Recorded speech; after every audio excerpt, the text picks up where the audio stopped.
أعوذ بالله السميع العليم من الشيطان الرجيم. بسم الله الرحمن الرحيم. الحمد لله والصلاة والسلام على رسول الله وعلى آله وصحبه أجمعين. ما بعد. Assalamu alaikum warahmatullahi wabarakatuh. So, isa na namang katanungan ang ating sasagutin at bibigyan ng liwanag o explanation. Inshallah na meron tayong matutunan sa katanungan na ito at sa kasagutan. So, narito po ang kanyang katanungan. Sabi niya, Ustaz, may tanong po ako, Ustaz, yung pagdarasal, kailan pa ba bigkasin? Yung sabi niya, kailangan pa ba bigkasin ang wasalli sunnaman or pardo? So, meron siyang pangalawang tanong. Ito ay galing sa comment sa ating YouTube channel. Assalamualaikum Ustaz, may narinig ako sa isang guro tungkol sa pagdarasal, kailangan pa ba bigkasin ang wasalli? Salamat po. So, ito yung lumalaganap po na ilang mga practices mula sa mga ilang kapatid natin sa pananampalatayang Islam na sa tuwing sila ay gagawa ng isang specific na pagsamba o ibada sa Allah Subhanahu wa Ta'ala, particularly yung pagdarasal, binabanggit po nila ang kanilang niyya, ang kanilang layunin o intention sa pamamagitan ng pagsasabi ng usalli, halimbawa usalli salat al-maghrib, salat al-mar'at, salat rakaat sa khalf al-imam, maganon ba? O usalli ganito, usalli so on, so forth. Okay, asumo yawma gadin, maganon ba? Ako ay nawaitu an asuma gadin. Asuma gadan, ako ay naglayon o nag-intention na mag-ayon bukas o nawaitu an usalli, ako ay layunin na mayroon ang maglalayon ako na magsasala sa ganitong pagdarasal. Sunnaman o fard, sunnaman o obligatoryong pagdarasal. Ang sabi natin mga kapatid sa pananampalatayang Islam, ang practice na ito ay walang reference, walang asal, walang original na pinanghahawakan o pinanggagalingan. Ibig sabihin, walang batayan. Walang batayan ang practice na ito. Dahil kung ito ay ginawa ng Propeta Muhammad sallallahu alaihi wasallam, dahil kung ito ay ginawa ng mga sahaba, pati ang mga tabi'in o maging ang atba'u tabi'in, mga kapatid sa pananampalatayang Islam, ay meron na sana silang isinalaysay na sa tuwing gumagawa ang Propeta Muhammad sallallahu alaihi wasallam ng isang gawaing pagsamba o gumagawa ang mga sahaba bilang pagsunod sa sunod ng Propeta sallallahu alaihi wasallam, sa tuwing gumagawa sila ng pagdarasal o anumang klase ng ibada o pagsamba sa Allah, binibigkas nila ang kanilang layunin. Ni isang batayan ay wala silang mapapanaligan. Ni isang batayan ay wala silang maipapakita o maipipresenta na may kaugnayan sa bagay na ito. So wala po. Hindi po ito practice ng Propeta Muhammad sallallahu alaihi wasallam.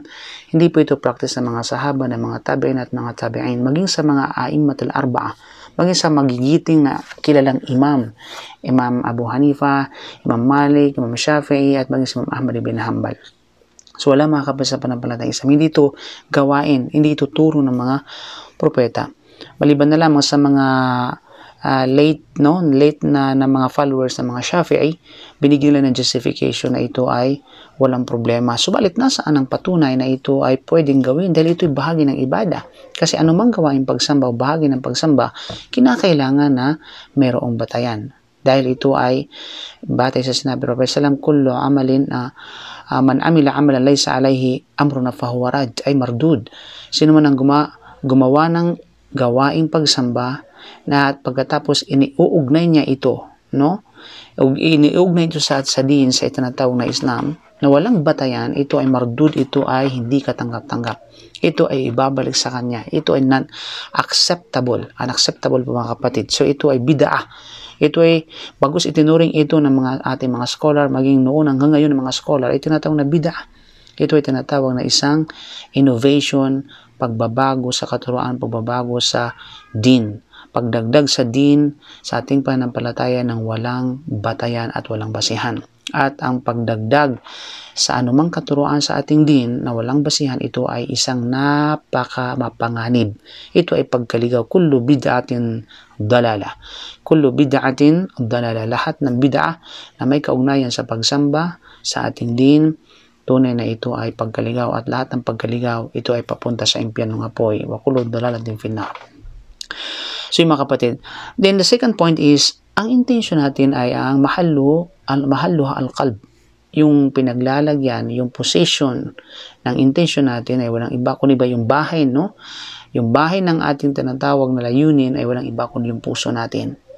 Okay? At ang Allah subhanahu wa ta'ala ay nakababatid kung ano ang puso natin na hindi na kailangan pang bigkasin pa ito.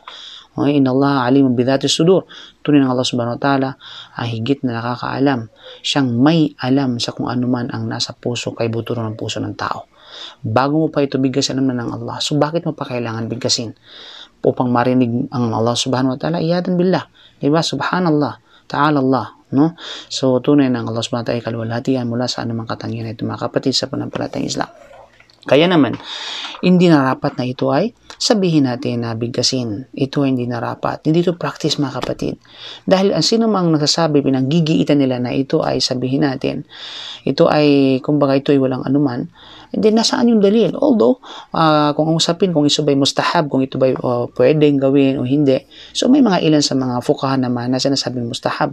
Subalit, mga kapatid, ang pinaka matimbang na pananaw, no, ito ay hindi nararapat gawin. Kasi hindi ito ginawa ng Propeta Muhammad sallam. Ano mang mga bagay na hindi ginawa ng Propeta sallam, iwasan natin para hindi magkaroon ng issue yung ating gawaing pagsamba. Upang hindi mahaluan ng anumang, kumbaga, controversial ang ating mga gawaing pagsamba sa Allah subhanahu wa ta'ala. Saan pa tayo pupunta? Saan pa tayo? Ano bang gusto natin? May controversial, may issue, walang issue. Diba? So kapag may ginawa mo ito, may issue. Pero pag hindi mo ginawa, walang issue, mga kapatid. Kaya narapat doon tayo sa safe. Doon tayo sasabihin natin mas ligtas na opinion as mas ligtas na position, mga kapatid, sa panampalatayang Islam. Okay? At walang duda, inawala ka bin niyat, so inamalikum ri'in manawa. Batay sa Rasulullah, lahat ng gawain ng tao ay nakabatay sa kanyang layunin. Intention at hindi na kailangan pang bigkasin ng kanyang layunin. Now, if the arguments na sinasabi ng iba, bakit pagdating sa Hajj?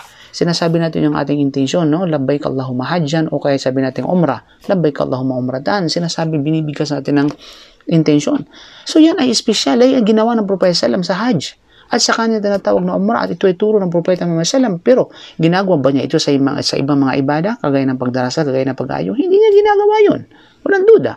Kaya sabi ni Sheikh Uthaymeen rahimahullah, ang pagsasabi ng talbiya, pagsasabi ng talbiya, yung pagsasabi ng labbaik Allahumma umratan o labbaik Allahumma hajjan o namang katulad nito, ito ay idharu syiar. Idharu syiar. Ibig sabihin ito yung pagpapahayag ng syiar na sa pag-uumpisa ng ritual na gawaing pagsamba tulad ng pag-hajj at pag-uumrah. Okay? Kagaya, ang idharu syiar ay kagaya ng takbiratul ihram. Dahil ang takbiratul ihram, ito yung idhar, pagpapahayag na sinisimulan na yung salah.